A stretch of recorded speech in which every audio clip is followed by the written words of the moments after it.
नमस्कार, आपल्या चॅनलमध्ये तुम्हा सगळ्यांचं स्वागत आहे। आज आपण बनवणार आहोत नवरात्री निमित्त खास असं बटाट्याचे घेवर।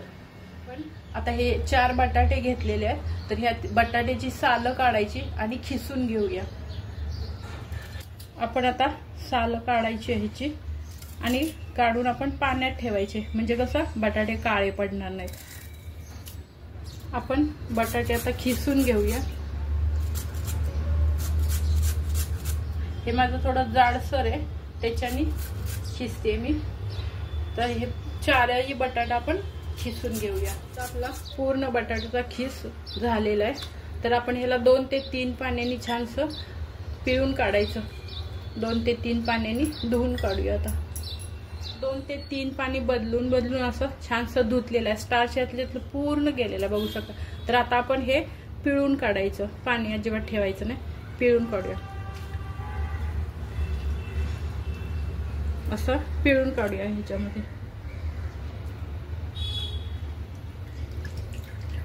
आता चाळणीमध्ये ठेवलेलं आहे, अगदीच काही पाणी थोडंफार असलं तर गळून जाईल म्हणून। ह्यात थोडंसं मीठ घेतलं, किंचितसं, आणि लावून घेते ह्याला मीठ किंचित अगदी घेतलंय। आता आपण गॅस सुरू करायचा आणि कुठला पण पॅन ठेवायचा। तुम्ही पॅन मध्ये करा किंवा तव्यामध्ये करायचं, नॉनस्टिक तव्यामध्ये। तवा गरम झालेला आहे, तर आता आपण त्याच्यामध्ये तूप टाकूया।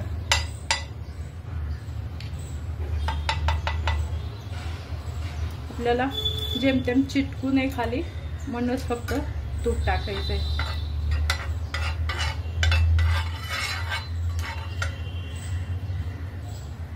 आता आपण बटाटा मी परत एकदा थोडासा पिळून घेते आणि आता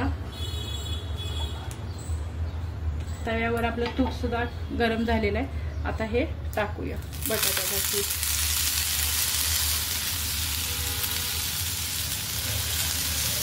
थोडंसं पसरून घ्यायचं आणि गोल करून घ्यायचं, पातळ थोडं पसरायचं, कारण आपल्या बटाट्याचा खीस कुरकुरीत झाला पाहिजे।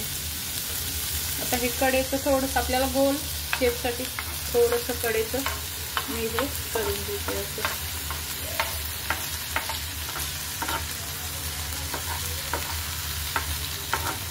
आपल्याला उपवासासाठी, नवरात्रीसाठी आपण रेसिपी करतोय। तसं कोणी जास्त तिखट नाही खात ना नवरात्रीला, म्हणून हा गोडाचा पदार्थ। आता आपण एका साईडनी कुरकुरीत झालेला आहे, तर आता पलटून घेऊया।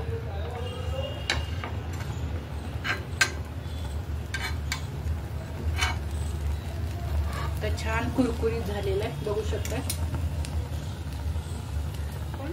ही बाजू छान कुरकुरीत झालेली आहे, खालची सुद्धा आपण असं करून बघायचं। तर अंदाजे 10 ते 15 मिनिटं मला लागलेले आहेत। एकदम स्लो गॅसवर ठेवायचं, गॅस स्लो पाहिजे आपला। तर इथं झालेले आहेत, आपण आता काढून घेऊया। आता आपण काढून घेऊया,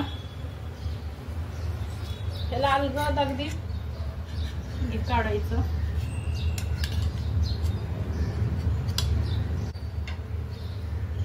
आपण दुसरा सुद्धा आता घालून घेऊया ह्याच्यावर। हा माझा बटाट्याचा खीस थोडासा जाडसर आहे, पातळ बटाट्याचा खीस असला की 1 नंबर अगदी होतं, ते पूर्ण छान जाळी पण येते। आपल्याला 10 ते 15 मिनिटं स्लो गॅसवर ठेवायचं, एकदम स्लो ठेवायचा, एकदम स्लो गॅस असला पाहिजे। आणि मगच परतायचं। याच्यावर आता बारीक आपली साखर आहे, तुम्हाला जसं गोडी पाहिजे तशी घ्या। अगदी किंचितशी अशी साखर घालायची आणि त्याच्यानंतर आपल्याला हे ड्रायफ्रूट ठेवायचे, थोडंसं ड्रायफ्रूटचा जुरा। आपल्याला छानसं नवरात्राला हे तयार झालं।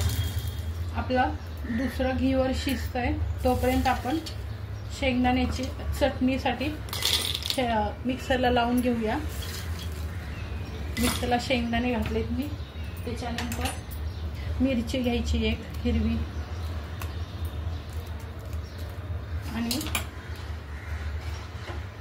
मीठ थोडं. तर ह्या ठिकाणी शेंगदाणे भिजवून घेतले तर अतिशय चांगली चटणी होते. पण मी आता हे गोड केलेलं आहे आपण घीवर, तर कदाचित ही पण चटणी तुम्ही त्याच्यासोबत खाऊ शकता. तर हे शेंगदाणे, मीठ आणि हिरवी चटणी थोडंसं ह्याच्यामध्ये पाणी घालूया एक अर्धी वाटी आणि मिक्सरला फिरवून घेऊया. झालेलं आहे. तर आता ह्याला पलटी करून टाकूया. झालेलं आहे. आता आपण गॅस बंद करूया आणि काढून घेऊया. अलगद काढायचं हे असं अगदी. आता आपण ह्याच्यावर काढून घेऊया. ह्याच्यावर सुद्धा छानशी साखर पेरून घेऊया अशी छान.